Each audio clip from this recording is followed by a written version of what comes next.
স্বামী বিবেকানন্দের ভক্ত তাঁর বাবা। একমাত্র ছেলের নাম রেখেছিলেন স্বামীজির নামেই। কিন্তু পরে সেই ছেলে যখন হিন্দি সিনেমার নায়ক হলেন, নাম থেকে ফেলে দিলেন আনন্দ শব্দটি।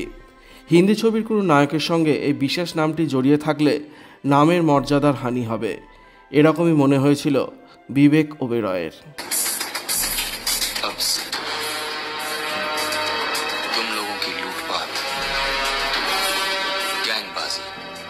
खून खराबा, जमीन कब्जा, सब बंद हो जाना चाहिए। ये मेरी रिक्वेस्ट नहीं,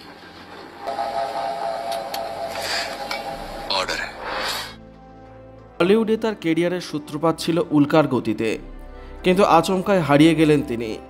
ইন্ডাস্ট্রিতে বহিরাগত না হয়েও প্রত্যাশা পূরণের কাছে পৌঁছতে পারেননি অভিনেতা সুরেশ ওবেরয়ের ছেলে। বিবেকের জন্ম 1976 সালের 3রা সেপ্টেম্বর। তার বাবা সুরেশ পাঞ্জাবি বংশোদ্ভূত, মা যশোদা দক্ষিণ ভারতীয়। ফলে বাড়িতে মিশ্র সংস্কৃতিতে বড় হয়েছেন বিবেক এবং তার বোন মেঘনা। মেঘনা একজন চিত্রশিল্পী এবং গায়িকা। আজমেরের মেয়ে কলেজের পরে বিবেকের পড়াশোনা মুম্বাইয়ের মিঠিভাই কলেজে। লন্ডনের এক ওয়ার্কশপে তাকে চোখে পড়ে যায় নিউ ইয়র্ক বিশ্ববিদ্যালয়ের ডিরেক্টরের। তিনি বিবেককে নিউ ইয়র্কে অভিনয়ের জন্য স্নাতকোত্তর কোর্স করার জন্য নিয়ে যান। পরে ভারতে ফিরে বিবেক প্রথমে চিত্রনাট্য লেখার কাজ শুরু করেন। পরে তার আত্মপ্রকাশ ঘটে অভিনয়ে। 2002 সালে তিনি প্রথম অভিনয় করেন রামগোপাল বর্মার ছবি কোম্পানিতে। ছবি এবং বিবেকের অভিনয় দুই সুপারহিট। তার পরবর্তী ছবি ছিল রোড এবং দাম। এরপর লাগাতার বক্স অফিসে সফল ছবি উপহার দেন এই অভিনেতা। সাথিয়া, ওমকারা, যুবা, শ্যুট আউট অ্যাট লখন্ডওয়ালা সহ একাধিক ছক ভাঙা ছবিতে নিজেকে নতুন নতুন ভূমিকায় মেলে ধরেন বিবেক। তার ফিল্মোগ্রাফিতে উল্লেখযোগ্য বাকি ছবি হল ডাডনা মানাহে, Krishna the warrior poet, luck by chance, কিস 3 এবং কুরবান। কিন্তু তারপরও সমসাময়িক নায়কদের সঙ্গে প্রতিযোগিতায় পিছিয়ে পড়েন তিনি। क्या खोपड़ी में शो पीस के लगाना काट ले, हाँ? मर्डर नहीं देखा तू? नहीं। झूठ बोलता है साला। पुलिस आएगा ना, पत्ती लगा के तो बोलने का माया भाई आया था, समझा? ঘনিষ্ঠ মহলে বিবেকের আক্ষেপ, সালমান খানের জন্যই তার কেরিয়ার খাদের কিনারায় পৌঁছে গিয়েছে। বিতর্কের সূত্রপাত ঐশ্বর্য রায়ের সঙ্গে তার প্রেম ঘিরে। ঐশ্বর্যের সঙ্গে তার আলাপ কিউ হো গিয়া না ছবির শুটিংয়ে। সেই সময় সালমানের সঙ্গে ঐশ্বর্যের সম্পর্ক সদ্য ভেঙেছে। বিবেকের মধ্যে মানসিক আশ্রয় খুঁজে পেয়েছিলেন অ্যাশ। তাদের সম্পর্ক প্রেমে বদলে যেতে সময় লাগেনি। বিবেকের অভিযোগ, তাদের ঘনিষ্ঠতা মেনে নিতে পারেননি ঐশ্বর্যর প্রাক্তন প্রেমিক সালমান খান। সাংবাদিক বৈঠক করে তার নামে প্রকাশ্যে অভিযোগ করেন বিবেক। বিবেকের অভিযোগ ছিল সালমান তাকে হুমকি দিয়েছেন।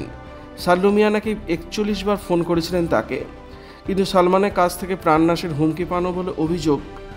এই সাংবাদিক বৈঠকই কাল হয় বিবেকের কেরিয়ারে। বলিউডের অন্দরমহলে কান পাতলে শোনা যায় সালমান কখনো ক্ষমা করতে পারেননি বিবেককে। তার কথাতেই নাকি ইন্ডাস্ট্রিতে ব্রাপ্ত হয়ে যান বিবেক ওবেরয়। সালমান, ঐশ্বরিয়া, বিবেক, এই ত্রিকোণ সম্পর্কে সবথেকে বেশি ক্ষতি হয়েছে বিবেকের। ঐশ্বরিয়ার সঙ্গে তার প্রেম ভেঙে যায়, আবার সালমানের নেক নজরে না থাকায় তার কেরিয়ারও ক্ষতিগ্রস্ত হয়। পরে সালমানের সঙ্গে সম্পর্ক শুধরে নেওয়ার বহু চেষ্টা করেছেন বিবেক। প্রকাশ্যে ক্ষমাও চেয়েছেন, কিন্তু কোনো লাভ হয়নি। সিনেমায় অভিনয়ের সুযোগ অধরায় থেকে গিয়েছে তার কাছে। পরে একটি টেলিভিশন শোয়ে এসে সালমান জানান বিবেকের সঙ্গে তার কোনো শত্রুতা নেই, কিন্তু তিনি কোনো ঘনিষ্ঠতাও চান না। তিনি স্পষ্ট করে জানিয়ে দেন বিবেকের সঙ্গে তার সম্পর্ক কোনো দিন স্বাভাবিক হবে না। 2019-এ বিবেক সোশ্যাল মিডিয়ায় একটি মিম শেয়ার করেছিলেন।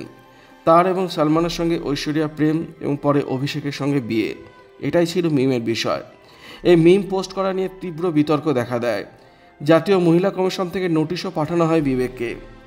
শেষে তিনি ক্ষমা চান এবং টুইটার হ্যান্ডেল থেকে মিমটি সরিয়ে নেন। ঐশ্বরিয়া ছাড়াও বিবেকের প্রেমিকা ছিলেন গুরপ্রীত গিল।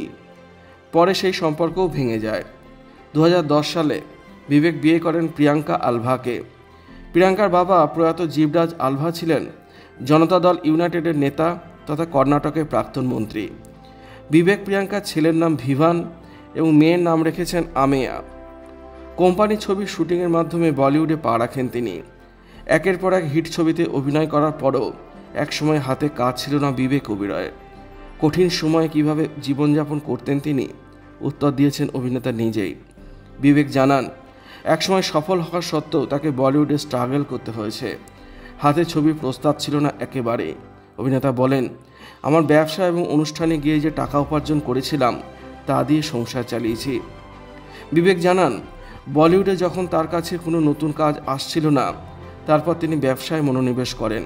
অভিনেতার কথায়, হাল ফেরাতে রিয়েল এস্টেট তথ্য প্রযুক্তি কোম্পানিতে ধীরে ধীরে বিনিয়োগ করতে শুরু করি। এই মুহূর্তে কমপক্ষে 29টি সংস্থায় আমার বিনিয়োগ রয়েছে। ভিডিওটি আপনার কেমন লাগলো কমেন্টের মাধ্যমে জানাবেন, আর অবশ্যই চ্যানেলটি সাবস্ক্রাইব করবেন। ধন্যবাদ।